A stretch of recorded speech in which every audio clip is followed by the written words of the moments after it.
यहाँ ये सब स्टैचूज कैसे हैं? काफी पुराने लगते हैं। कुछ में तो इंस्ट्रूमेंट्स भी लगे हैं। हाँ। ये वाली बाकियों से बहुत बड़ी है। सच में काफी बड़ी है। आखिर ये कौन हो सकता है? ये जगह बेहद डरावनी है।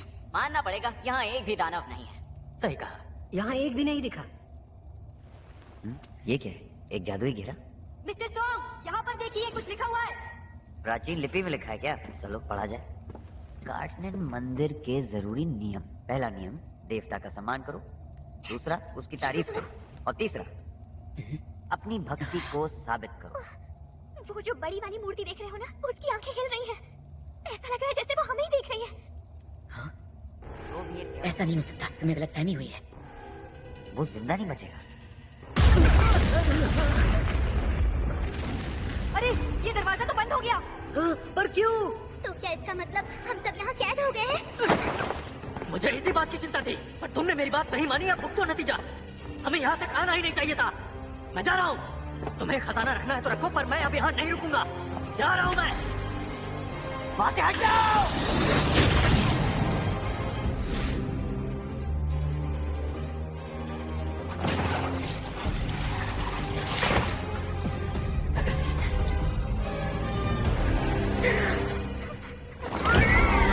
ये क्या बना है? मूर्तियाँ हिल रही हैं। अब क्या हमें इनसे भी लड़ना पड़ेगा?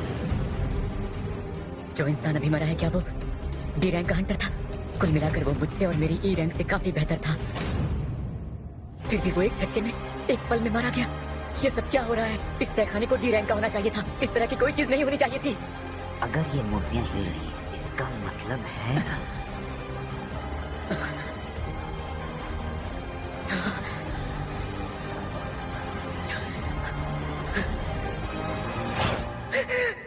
मैं पहले भी कई बार मौत के कगार पर खड़ा हो चुका हूँ।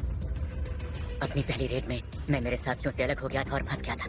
मुझ पर ई रैंक के दानवों ने हमला किया और उसके बाद मेरे कई हफ्ते अस्पताल में गुजरे। उससे पहले भी मैं एक भूल भुलैया में लगभग भूखा मरने वाला था। इससे फर्क नहीं पड़ता कि तहखाना कितने निचले रैंक का है, मैं हमेशा खुद को मौत के मुंह में ही पाता था। ज्यादातर हंटर्स सार मड़ियों को बेचकर मिले पैसों से अपने लिए हथियार खरीद लेते थे, ताकि वो ज्यादा ताकतवर दानवों को हराकर बड़े से बड़ा इनाम जीत सके। पर मेरे पास इस चाकू को खरीदने के ही पैसे थे। अगर ये टूट जाए तो मुझे निहत्थे ही लड़ना पड़ेगा। मेरे जूतों का हाल भी कुछ ऐसा ही था, और इसलिए दिन ब दिन मैंने अपना मजाक सहा और वो नौकरियां की जिनमें जान जाने का खतरा था और जोखिम इनाम से ज्यादा था। इसके बावजूद जिंदा रहने के लिए आंखें खुली रखी और हमेशा मौकों की तलाश में लगा रहा, और शायद इसलिए मैं बता पाया। सब लोग बैठ जाओ।